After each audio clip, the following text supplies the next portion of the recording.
Friends, हम लोग आज के वीडियो में जो लुसेंट का जो नरमपंथी या उदारवादी चरण जो 1885 से लेकर 1885 से 1905 तक के जितने भी क्वेश्चन बनेंगे, इम्पोर्टेंट जितने भी क्वेश्चन होंगे, उसका आज इस वीडियो में डिस्कस करेंगे।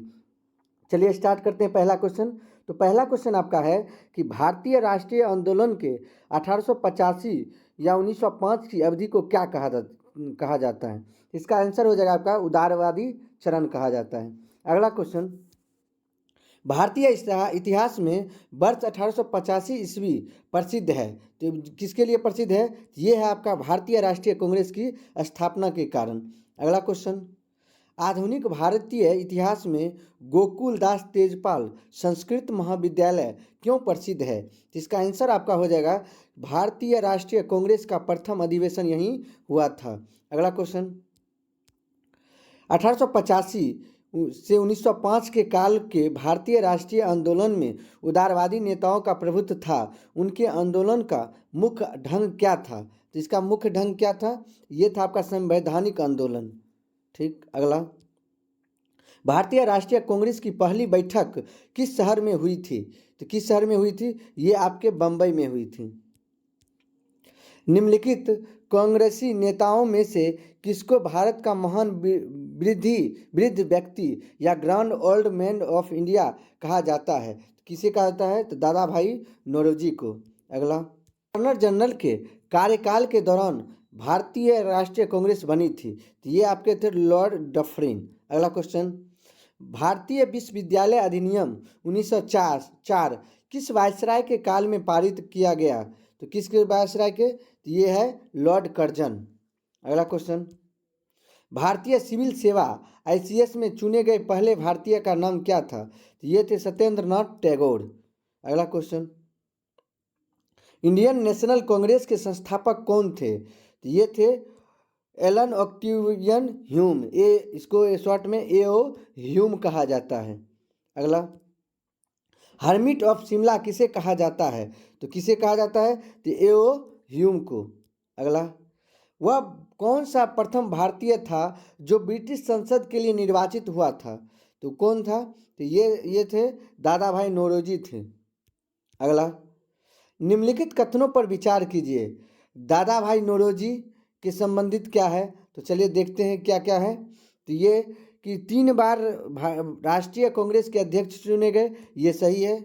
उसके बाद आपका है poverty and under British rule India की नामक पुस्तक की रचना की, ये भी सही है। तीसरा है नेशनल सोशल कॉन्फ्रेंस की स्थापना की, ये गलत है। तो आपका ऑप्शन नंबर B आंसर सही होगा। अगला है आपका, भारतीय राष्ट्रीय कांग्रेस का प्रथम अधिवेशन लगभग आखिरी समय पर पूना से बंबई स्थानांतरित किया गया, क्योंकि पूना में हैजा फैलने के कारण संयोजक कांग्रेस प्रथम अधिवेशन का स्थान पूना से बंबई बदलने के लिए पर विवश हुए थे। ठीक। अगला question, a nation in the making नामक पुस्तक किसने लिखी? तो किसने लिखी? सुरेंद्र नाथ बनर्जी। अगला, 19वीं सदी के अंतिम चतुर्थांश में वह कौन सा तत्व था जिसने भारत में एक समान राष्ट्रीय दृष्टिकोण के उत्थान में एक महत्वपूर्ण भूमिका निभाई? तो ये कौन था? तो ये था देश का प्रशासनिक एवं आर्थिक एकीकरण, ये भी सही है। पाश्चात्य विचार एवं शिक्षा, ये भी सही। प्रेस एवं साहित्य की भूमिका एवं भारतीय अतीत का पुनर्विवेचन, ये भी सही है। इसका मतलब उपयुक्त सभी। अगला क्वेश्चन, 1885 ईस्वी में भारतीय राष्ट्रीय कांग्रेस की स्थापना के पीछे कुछ तात्कालिक कारण थे। निम्नलिखित में से कौन सा कारण उसमें शामिल नहीं था? तो चलिए चेक करते हैं कौन सा शामिल नहीं था। तो 1878 का शस्त्र अधिनियम और भारतीय भाषा प्रेस अधिनियम, ये तो सही है। 1870 से 80 का द्वितीय एंग्लो अफगान युद्ध, ये गलत है। 1877 में दिल्ली में आयोजित शाही दरबार जब संपूर्ण भारत अकाल के चपेट में था, ये भी सही है। 1883 का इलिवर्ट विधेयक विवाद, ये भी सही। इसका मतलब 1, 3 और 4 ये सही है, ये नहीं था। अगला, किस ब्रिटिश वायसराय ने 1880 के दशक के प्रारंभ में विदेशी शासन के विरुद्ध भारतीय असंतोष को बढ़ाने में महत्वपूर्ण भूमिका निभाई थी? तो किसे? तो लीटन। कौन थे? लीटन। अगला, लीटन द्वारा प्रस्तावित वैधानिक जनपद सेवा स्टेटरी सिविल सर्विस, जिसके तहत परीक्षा की आयु 21 वर्ष से घटाकर 19 वर्ष कर दी गई, कब लागू हुआ था? तो ये कब लागू हुआ था? 1878 ईस्वी में। अगला, इल्बर्ट बिल विवाद किस वायसराय के कार्यकाल में उभरा था? तो ये था रिपन के कार्यकाल में। किसके?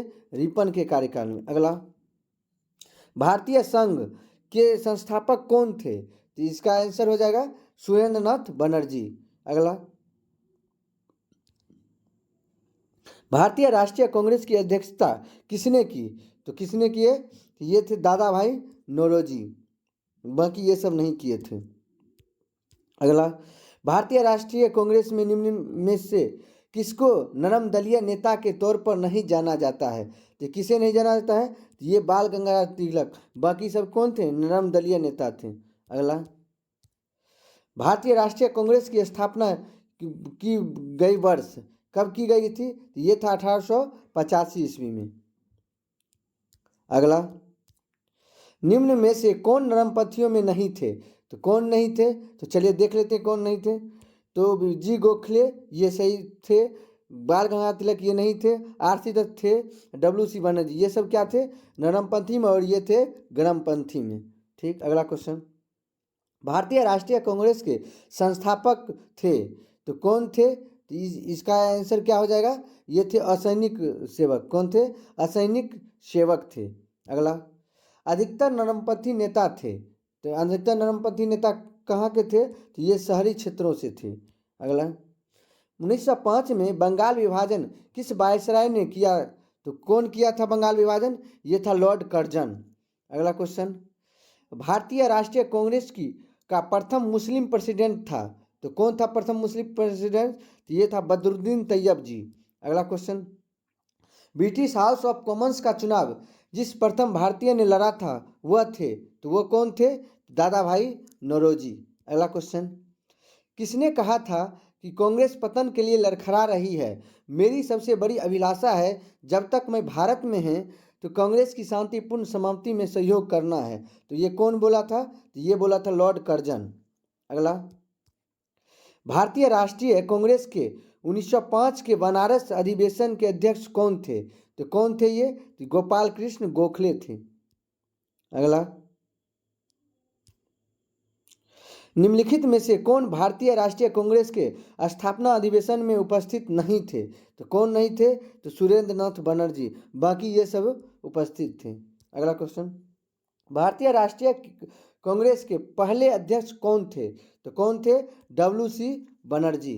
अगला क्वेश्चन, भारत के पहले लोक संघ लैंड होल्डर्स सोसाइटी की स्थापना कब हुई थी? तो ये कब हुई थी? तो 1837 ईस्वी में। अगला क्वेश्चन, लैंड होल्डर्स सोसाइटी की स्थापना किसके कल्याण के लिए की गई थी? तो ये कल्याण के लिए, ये था जमींदार की। अगला, दादा भाई नौरोजी ने 1866 ईस्वी में ईस्ट इंडिया एसोसिएशन की स्थापना कहाँ की? तो ये कहाँ किए थे? तो लंदन में। अगला क्वेश्चन, 1870 में पूना में सार्वजनिक सभा की स्थापना किसने की थी? तो किसने की? तो महादेव गोविंद रानाडे। अगला, निम्नलिखित कथनों पर विचार कीजिए। तो चलिए विचार करते हैं। तो आपका है कि पहला, भारतीय राष्ट्रीय कांग्रेस का प्रथम अधिवेशन कलकत्ता में, ये गलत है। दूसरा है आपका कि भारतीय राष्ट्रीय कांग्रेस का दूसरा अधिवेशन दादा भाई नौरोजी की अध्यक्षता में हुआ, ये आपका सही है। अगला, उसके बाद है भारतीय राष्ट्रीय कांग्रेस तथा मुस्लिम लीग दोनों ने लखनऊ में 1916 में अधिवेशन किया तथा लखनऊ समझौता संपन्न हुआ, ये भी सही है। तो ऑप्शन नंबर सी। अगला क्वेश्चन, निम्नलिखित में से किस एक ने सन 1875 में हाउस ऑफ कॉमन्स में एक याचिका प्रस्तुत करते हुए ब्रिटिश संसद में भारत के प्रत्यक्ष प्रतिनिधित्व की मांग की? तो कौन किए थे? The Deccan association. कौन किया? The Deccan association.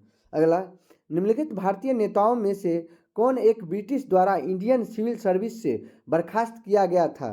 तो कौन किया गया था? सुरेंद्रनाथ बनर्जी थे। अगला, लैंड होल्डर्स सोसाइटी कलकत्ता के संस्थापक थे, तो कौन थे? तो द्वारकानाथ टैगोर। अगला, सूची 1 को और सूची 2 को मिलाना है, तो चलिए मिलाते हैं। तो आपका क्या है, पहला बंगाल ब्रिटिश इंडिया सोसाइटी, ये किससे संबंधित है, 1853 से। दूसरा आपका है मद्रास नेटिव एसोसिएशन, ये आपका 1852 ईस्वी। तीसरा है पूना सार्वजनिक सभा, ये है आपका 1876। और इंडियन एसोसिएशन, ये है 1876। तो आपका ऑप्शन नंबर ए। अगला, सूची 1 और सूची 2 को सम्मिलित करना है, तो चलिए करते हैं। आपका मद्रास महाजन सभा, ये किस ईस्वी से, तो 1884। दूसरा है बम्बई प्रेसिडेंसी एसोसिएशन, ये आपका है 1885। तीसरा है इंडियन एसोसिएशन, ये है आपका 1876। और चौथा है कांग्रेस, 1885। ऑप्शन नंबर ए सही होगा। अगला, सुरेंद्रनाथ बनर्जी और आनंद मोहन बोस ने कांग्रेस के जन्म के पहले किस राष्ट्रवादी पार्टी की स्थापना की, जो कांग्रेस के पूर्ववर्ती संगठनों में सबसे अधिक महत्वपूर्ण थी। तो कौन था ये, तो ये था आपका इंडियन एसोसिएशन। अगला, इंडियन एसोसिएशन ने किस मुद्दे पर सर्वप्रथम आंदोलन शुरू किया, तो ये था आपका भारतीय प्रशासनिक सेवा के नियम में सुधार और परीक्षा में बैठने की अधिकतम उम्र बढ़ाने के लिए। अगला, इंडियन एसोसिएशन द्वारा कलकत्ता में आयोजित अखिल भारतीय राष्ट्रीय सम्मेलन इंडियन नेशनल कॉन्फ्रेंस कब हुआ था, इसका आंसर हो जाएगा 1883 ईस्वी में। अगला, भारतीय राष्ट्रीय कांग्रेस के साथ इंडियन एसोसिएशन का विलय कब हुआ, तो ये विलय हुआ आपका 1886 ईस्वी में। अगला क्वेश्चन, सुमेलित कीजिए, तो चलिए करते हैं। तो इसका आपका क्या है, पहला कांग्रेस के उद्गम संबंधी मत, और उसके बाद आपका है प्रतिपादक। दूसरा में सूची 2 में है प्रतिपादक। तो चलिए मिलाते हैं कौन किसका आंसर होगा। तो पहला है आपका रहस्यमय उद्गम, तो रहस्यमय उद्गम किससे संबंधित है, पट्टाभी सीतारमैया। दूसरा है थियोसॉफिस्टो, ये आपका है एनिवेसेंट। तीसरा है डफरिन की षड्यंत्रकारी दिमाग की उपज, ये है आपका WC बनर्जी। और चौथा है सुरक्षा कपाट का सिद्धांत, Lala Lajpat Rai. Option number A सही होगा। अगला क्वेश्चन, सूची 1 और सूची 2 को मिलाना है, तो चलिए मिलाते हैं। तो पहला है आपका history of Indian national Congress, ये किससे संबंधित है, ये आपका है पट्टाभी सीतारमैया। दूसरा है हाउस इंडिया फॉर फ्रीडम, ये आपका है एनिवेसेंट। तीसरा है इंडिया टुडे, RP दत्त। और चौथा है 1857, ये संबंधित है SN सेन से। अगला क्वेश्चन, भारतीय राष्ट्रीय कांग्रेस के प्रथम सत्र की बैठक में कितने प्रतिनिधियों ने भाग लिया, तो कितने प्रतिनिधियों ने, ये था आपका 72 प्रतिनिधियों ने। अगला, किसने कहा ब्रिटिश शासन एक अस्थायी, बढ़ता हुआ तथा लगातार बढ़ता हुआ विदेशी आक्रमण है, जो धीरे धीरे ही सही मगर पूरी तरह से देश को नष्ट कर रहा है। ये कथन किसका था, ये था दादा भाई नौरोजी का। अगला, निम्नलिखित में से किसने एक सार्वजनिक भाषण में राष्ट्रीय कांग्रेस पर हमला किया तथा उसे जनता के एक बहुत सूक्ष्म भाग का प्रतिनिधि बताकर उसकी हंसी उड़ाई, तो ये कौन था, तो ये था डफरिन। अगला क्वेश्चन, किसने कहा मुझे खुशी है कि कांग्रेस बराबर नीचे की ओर जा रही है, क्योंकि यह राष्ट्रद्रोही संस्था है और इसके नेता संदिग्ध चरित्र के लोग हैं। ये बात किसने बोला, ये था आपके एल्गिन द्वितीय। कौन था, एल्गिन द्वितीय।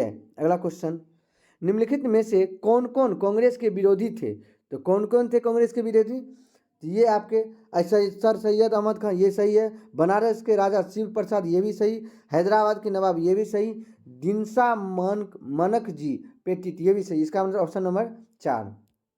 अगला, उदारवादियों की कार्य पद्धति के साधन थे, तो इसका क्या था, ये था प्रार्थना, याचना व विरोध।